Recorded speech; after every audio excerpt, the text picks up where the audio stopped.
aunts. So I'll go find aunts, for example. Okay. It tells me his aunts, and I see what aunts has been up to and what's on his plate. Okay, so I actually click on him and it gives me all his assignments. I don't really care what all his assignments are. What I actually care about is what is here in his overdue and what has he got on this week to do. So I always click on this tab, and that's what you should do as well. You should click on this tab for any of your teammates if you want to know, should I give them work, or if you're allocating some work to Navid, or if you're allocating some work to Sana, you should look at what is their task currently like, not just go and add them tasks. So even though it's showing overdue here for Ans, I can see that he's finished his task and it's actually pending QA in role spot. So it's these two tasks I know is not overdue for him, okay?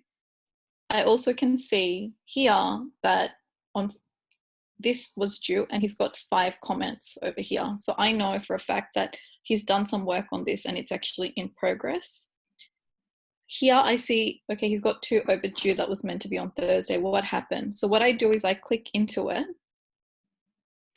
and I look at like, when was it added? Because maybe he got this task too late. He didn't receive enough time and everything. So I look at this, that Mohammed allocated him this task on Wednesday at 8:43 p.m. and asked him to do it on Thursday. I think maybe he didn't have enough time. It wasn't a planned thing. So I always try to avoid, last minute allocation of tasks, because it makes it maybe difficult for someone to achieve, or he had other things. So I always look at this to go, okay, is it actually overdue, or was it a late thing? So I checked him. He got this pretty late on Wednesday and he was asked. So I can understand that he doesn't really have anything overdue from checking that. Then I look at what he's got on today, against his task. And I look at whether he's commented up the top, like how long each task is going to take him. At this point, he hasn't added anything yet.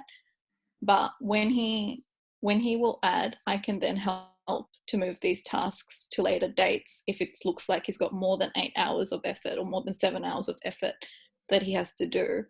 I will literally move his task, go into it, and I will move it for him so he can manage his things much more better. So I guess the more you write, like I can see estimated time on these, it's easy for me to know if your effort is okay or not, right? So that's why it's so important that you put your effort in brackets before the meetings on every morning. Then we can help you to move that. Okay, maybe the effort is too big and we need to move it along. The other thing I look at, guys, is like when I come to this particular thing, I press on activity a lot and I look at what are the overdue tasks.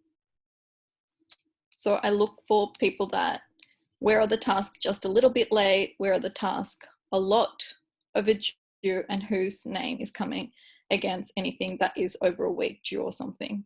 I don't see you guys here that very often, which is great. But it used to be that sometimes there used to be a lot of people down here, and that's another report that I use to measure who's performing well, who's maybe struggling, needs a little bit of help from us to help them along the way.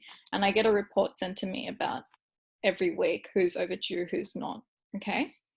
I spend a lot of time looking at, I spend a lot of time looking at all the activities. So I go back to home when I land here. I will literally press activity and I look through who is up to what a lot. I spend a lot of time here looking through what people are writing, what's actually going on with you and your team. If you gave me a shout out, I'll literally go through and look who's actually performing activities. And when developers, you add screenshots, you come up as an activity, whether you ticked off the task or not, by actually putting this against, your actual, that you've done something on that, it puts you on the activity channel, which is strong.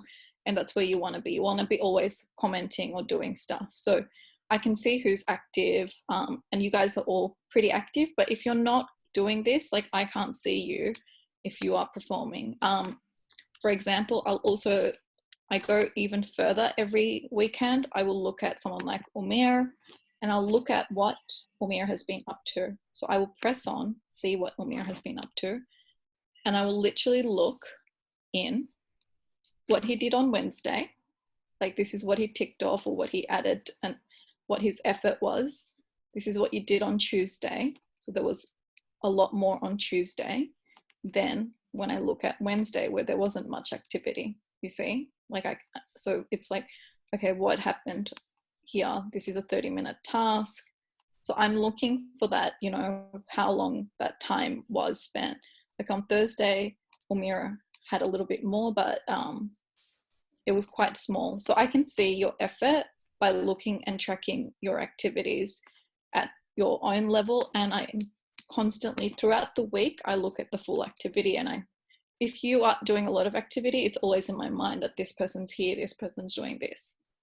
For me, okay, when I'm checking like what I have to do, I'm always going into my stuff.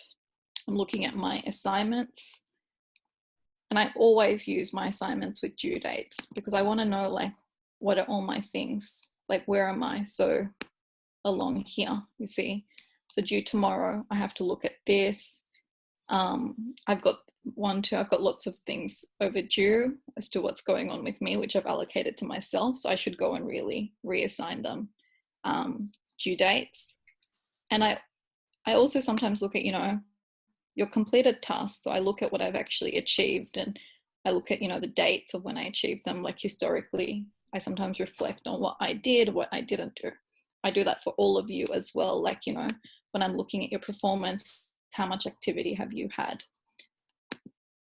That's how I use Basecamp. With clients, I use it a little bit differently. So for example, for RoleSpot, if my client tells me like, what have you done? Like your team, what are they doing? Or if I want to do a report for a client, I go into RoleSpot, I go into the to-dos, and I scroll all the way down to the bottom, and I look at this thing called the completed list here. And it gives me the whole list of completion of everything my team has done for that client. And it just gives me all this. And I literally take screenshots of this, okay, for the client. And I show them like, this is what we've done for this month. And it's got all the dates that was allocated and how it was achieved. So everyone can be really comfortable with our effort and what we're doing. So not only am I using this tool Basecamp for assessing your performance, I'm using it for clients to show them what we did so they can feel like comfortable with what we did for them. And I'm using it to see like who's busy, who's active, who needs help, who needs their task realigned. So the more you put into Basecamp by putting those hours in, the more we can help you from a management team to move tasks from you that we can understand. Like, or if I think you've put a 5-hour task and it should only take you 2 hours, then there's something like maybe you're thinking it's more complex. We can come and help you to say, okay, you think this task is this long. Let Akil help you, or let me help you, or let Mohammed help you. So we can understand like, why did you put that amount of points onto that task? That's it, guys. Like was just a little bit on how I'm using Basecamp. I hope it helps you a little bit to understand like how I see Basecamp, how I'm using it, and why it's important, why Basecamp, I guess, is important for us, and how you can use it to show performance and activity to your clients, to me, to everyone. Okay. Sometimes we look at your activities and we think you did really well, good stuff. Like I saw Ants, he checked in on Friday and he did work, and it was like, that was, you know, he didn't need to do that. So we know like he's putting in this extra effort and it's appreciated. So we can see that he's doing that. Sometimes we want to, as a sales team, we want to write some blogs about the work you did. So by you putting those pictures, it helps us to pick that up on the other side and show it off. So just make sure, you know, you share. Guys, can I just get feedback? Maybe you can stop recording, Huma. Like,